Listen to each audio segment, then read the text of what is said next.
Hi guys, assalamualaikum warahmatullahi taala wabarakatuh. Kabajamtoota hordoftoota kiyya qaqqaaligaa akkuma waata isin eegaleen ana Dr. Meesara Sabalamantarii Kilinikaalin gaafii 65 gaa hordoftoota kiyya kan dubartoota irraa naaf dhiyaate faraqa faraqaatti viidiyoo waan isaan gaafatan deebii gaafii isaaniitii fi dawaa isaan barbaadan san viidiyoo irraa waraabaa jira gaa.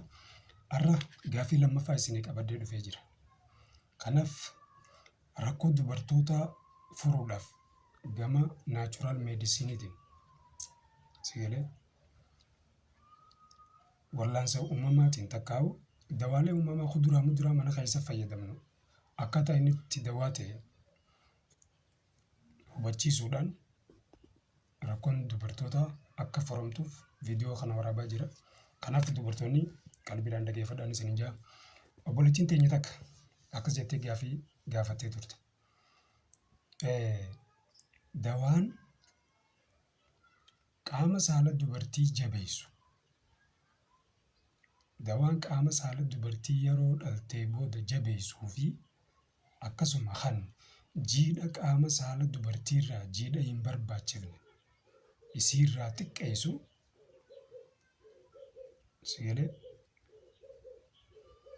mee baala mukaatirraa ni jiraayii takkaa'u dawaa uumamaa kanarraa naachuraalii kanarraa ni jiraayii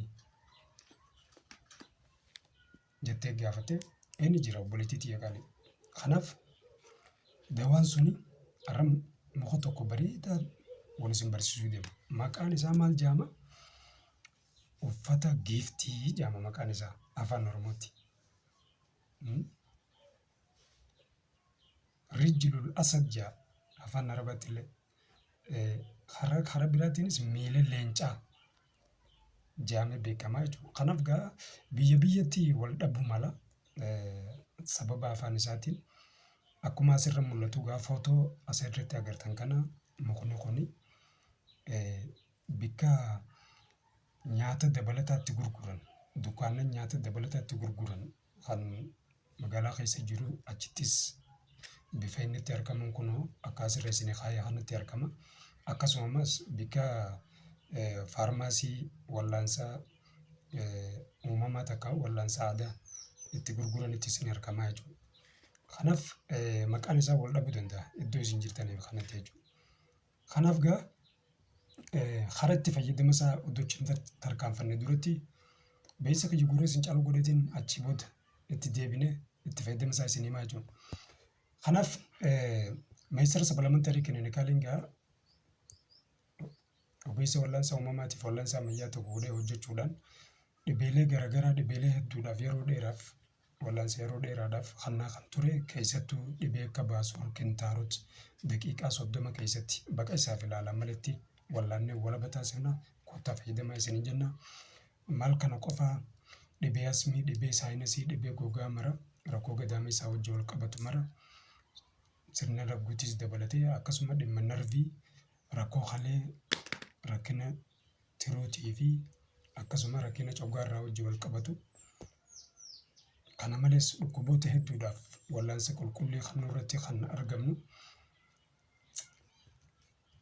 kottaa fayyadamaa isin jenna. Teessoon keenya Harar Nook gubbatti argamna. Odeeffannoo dabalataatiif Duwwaa 920 68 irratti dawwaltanii nu gaafachuu dandeessanii jechuudha. Kanaaf karaa gaafii teessaniif dawaa isaa qabadhee dhufettiin isin geessaa jechuudha.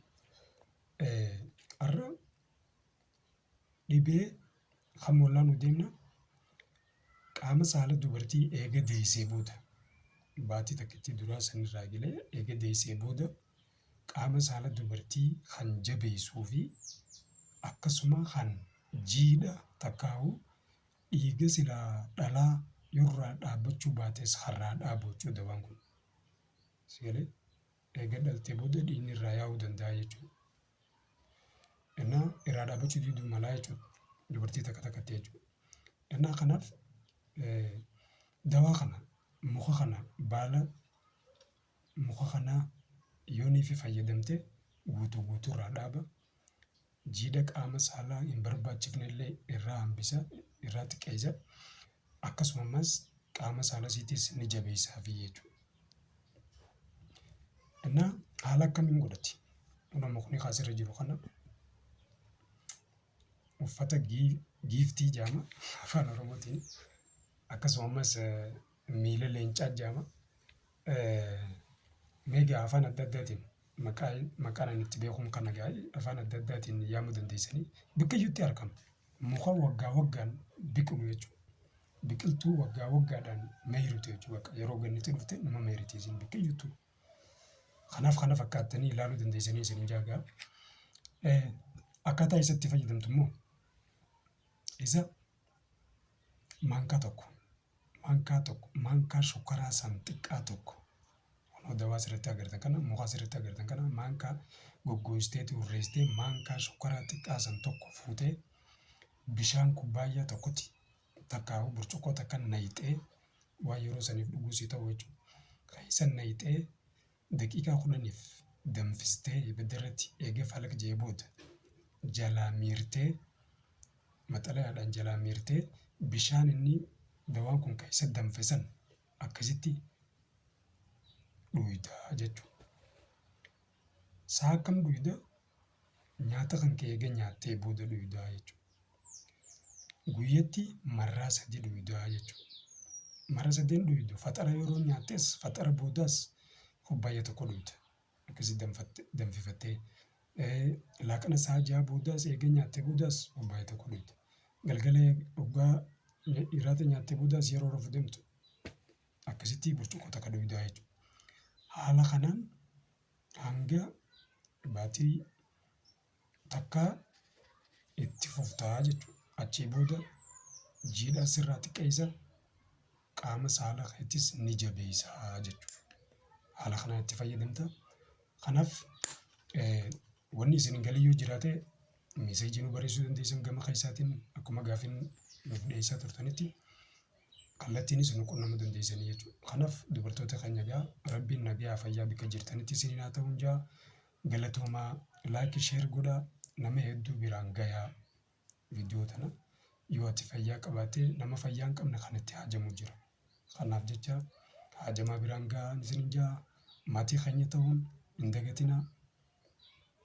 Maatii keenya ta'uun ammoo gaafiilee 65 hanga xumuraa dhaggeeffattanaan ati bakka dhibee feeteef hin saaxilamtu hin miidhamtu.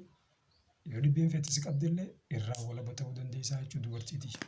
Kanaaf gaafii 65 dhiyaatterraa dubartootarraa gaafii 65 naa dhiyaatterraa gaafii 2 isiniif dawaa isii himeetiin jira. Gaafii 3ffaa viidiyootti aantutti inshaallah rabbi jee walitti deebinu ta'a. Kanaaf hangasitti baay baay nagaan naa tura laayik sheer godhaa hin dagatinaa.